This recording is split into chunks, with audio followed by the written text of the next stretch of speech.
김할머니는 올해로 72이 되었습니다. 남편을 떠나보낸 지는 벌써 15년이 지났습니다. 자식들은 모두 각자의 삶을 살기에 바빴고 김할머니의 하루는 조용한 집 안에서 반복되었습니다. 새벽이면 창문을 열고 먼 산을 바라보며 하루를 시작했습니다.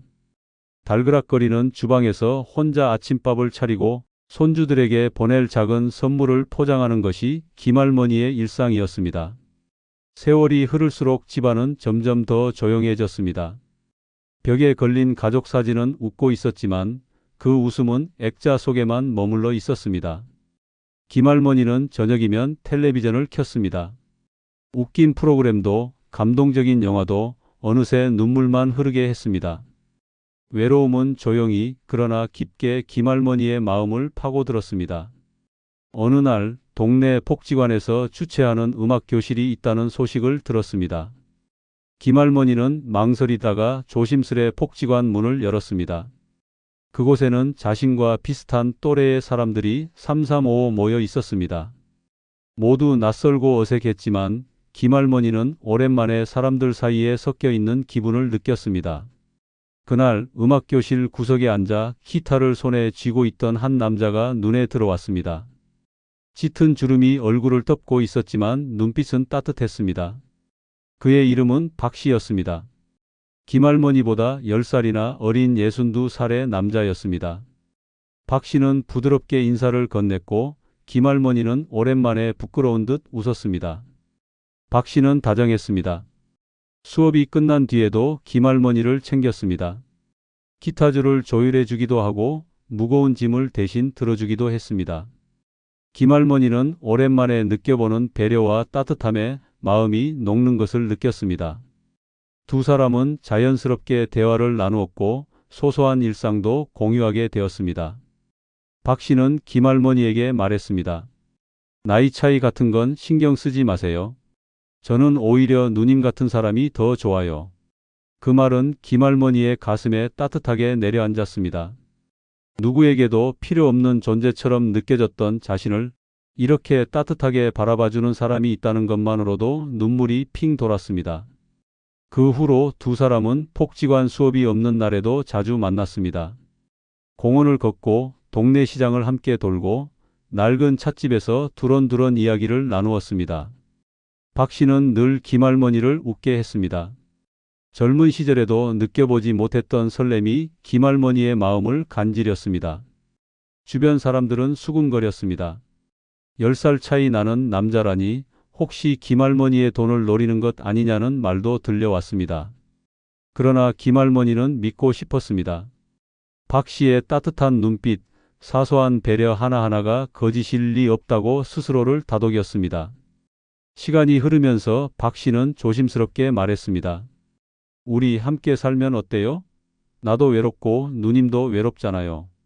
김할머니는 깊은 밤 홀로 방 안에 앉아 고민했습니다. 두려움도 있었지만 다시는 오지 않을지도 모르는 이 기회를 놓치고 싶지 않았습니다. 오랜 세월 홀로 버텨온 외로움이 김할머니를 흔들었습니다. 결국 김할머니는 결심했습니다. 가족들에게는 조심스럽게 재혼 이야기를 꺼냈습니다. 자식들은 반대했습니다. 엄마, 다시 혼자 사세요. 괜히 사람 믿지 마세요. 그러나 김할머니는 눈을 감고 고개를 끄덕였습니다. 이번만큼은 자신의 마음을 따르기로 했습니다. 소박한 신고식을 치른 후 김할머니와 박씨는 함께 살기 시작했습니다.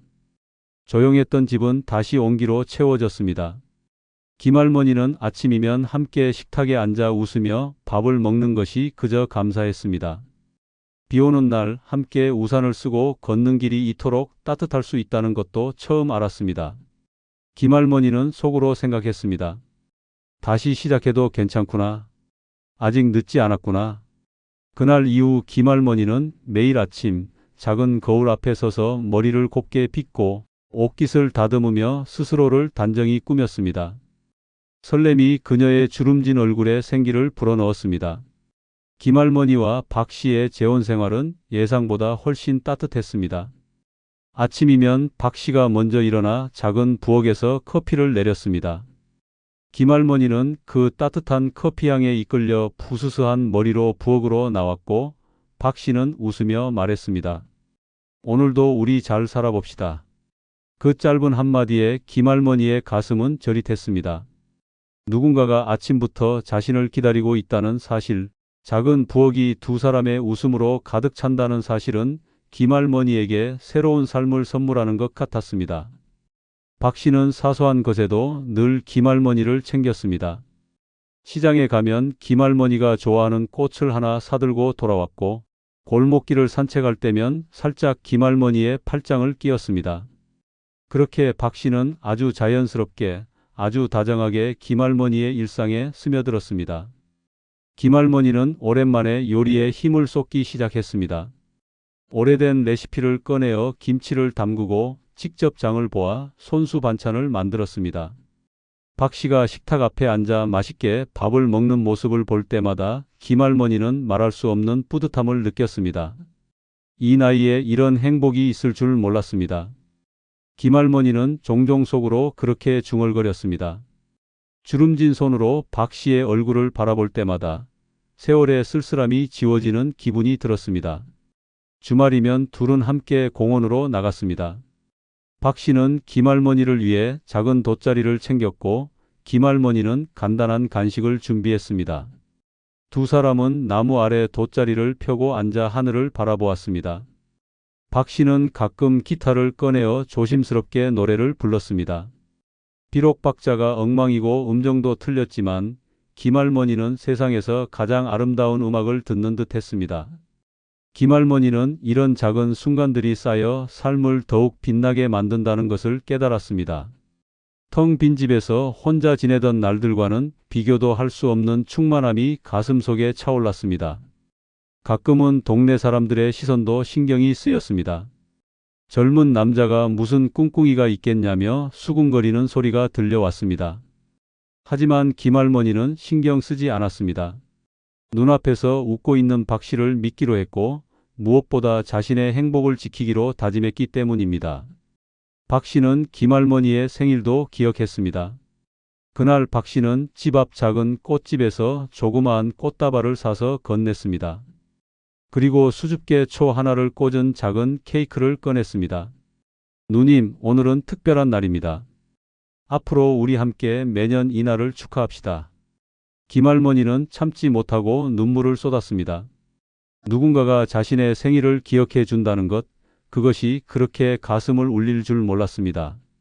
둘은 소박했지만 함께라서 충분히 풍요로운 시간을 보냈습니다. 김할머니는 집안 구석구석을 정리하고 낡은 커튼을 새로 달았습니다. 오래된 벽에 사진을 걸었고 작은 식탁에도 꽃을 놓았습니다. 삶에 다시 색이 입혀지는 듯 했습니다. 박 씨 역시 성실했습니다. 날마다 김할머니의 손에 약을 챙겨주었고 무거운 짐도 대신 들어주었습니다. 비 오는 날에는 우산을 씌워주며 말했습니다. 내가 있잖아요. 걱정하지 마세요. 김할머니는 그 말 한마디에 온 세상을 얻은 것 같았습니다. 늙어가는 것이 더 이상 두렵지 않았습니다. 밤이면 김할머니와 박 씨는 조용히 나란히 침대에 누웠습니다. 창밖에서는 바람 소리와 함께 고요한 어둠이 내려앉았지만 두 사람의 마음은 포근하게 따뜻했습니다.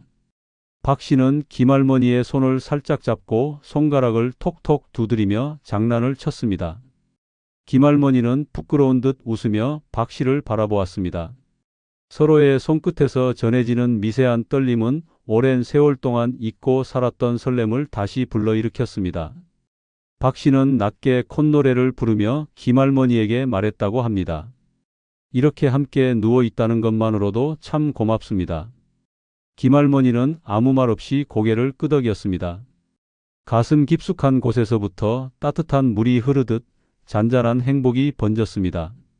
서로의 숨소리가 교차하는 그 고요한 순간이 두 사람에게 세상 무엇과도 바꿀 수 없는 소중한 시간이었습니다.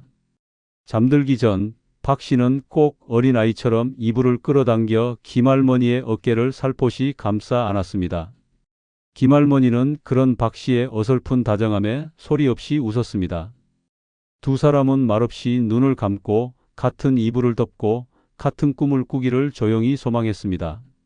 그렇게 김할머니와 박 씨는 하루를 마무리하며 늦게 찾아온 사랑에 감사했습니다. 시간이 흐르면서 김할머니는 박 씨에게서 아주 작은 변화를 느끼기 시작했습니다. 처음에는 눈에 띄지 않을 정도였습니다. 박 씨는 저녁이 되면 피곤하다며 맥주 한 캔을 꺼냈습니다. 김할머니는 그 정도는 괜찮다고 생각했습니다.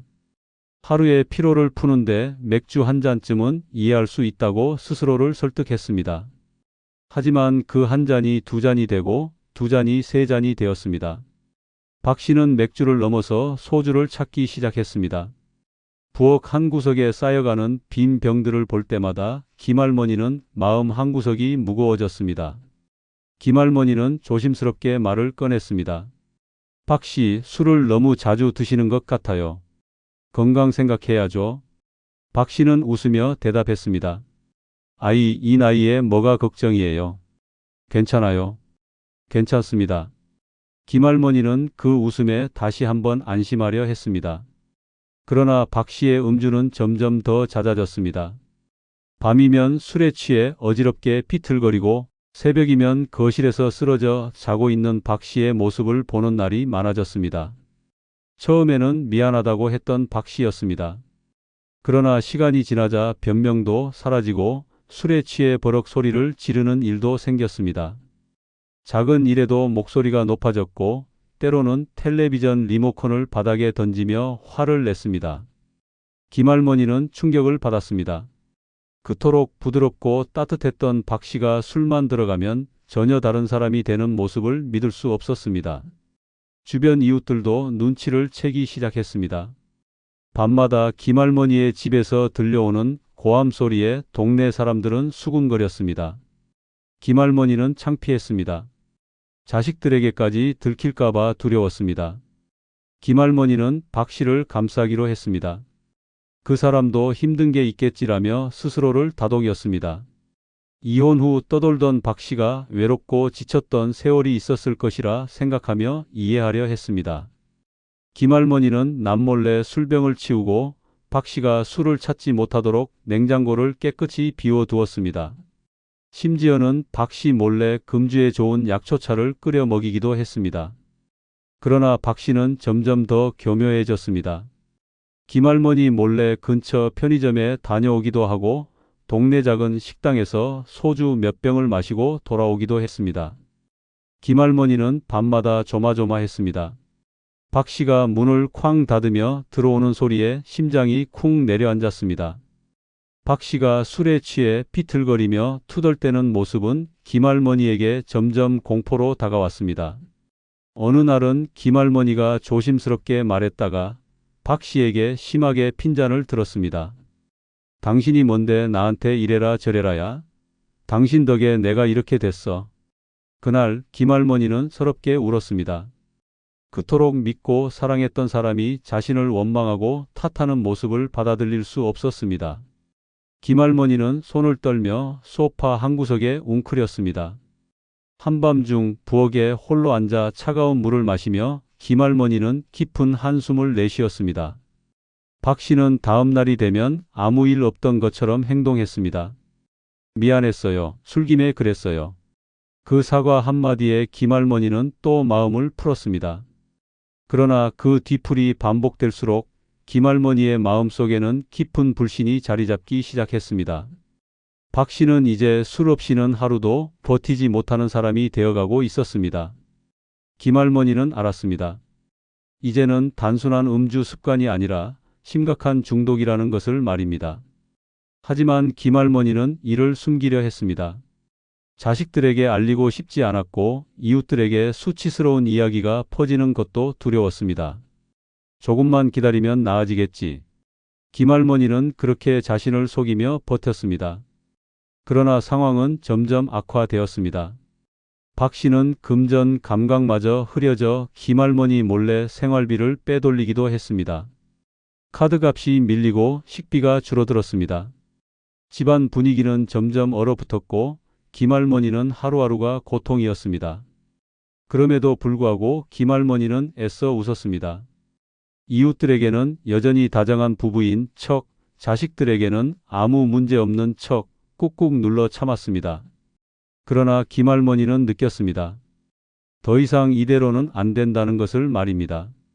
박 씨는 병원 상담을 시작한 지 불과 열흘 만에 다시 술에 손을 댔습니다. 김할머니가 아무리 애써 다독이고 감싸려 해도 소용이 없었습니다. 병원에 다녀온 날에도 박 씨는 골목 어기작은 슈퍼에서 소주를 사 들고 집으로 들어왔습니다. 김할머니는 박 씨의 손에 들린 비닐봉지를 보고 숨이 멎는 것 같았습니다.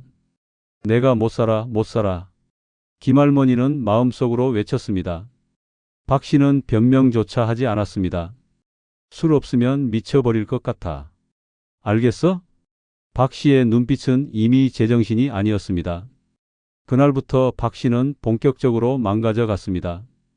밤이면 비틀거리며 돌아왔고 낮이면 침대에 파묻혀 악취를 풍겼습니다. 거실 바닥에는 빈 술병과 부서진 컵 조각이 굴러다녔습니다. 김할머니는 매일 아침 거실을 치우며 한숨을 쉬었습니다. 구겨진 소파 커버를 정리하며 울음을 삼켰고 깨진 접시를 줍다가 손을 베어 피가 나는 것도 참았습니다. 하지만 상처보다 더 아픈 것은 박 씨의 차가운 눈빛이었습니다. 하루는 박 씨가 술에 취해 문을 발로 걷어찼습니다. 네가 뭔데 나를 훈계질이야. 너 같은 늙은이는 그냥 죽어야 돼.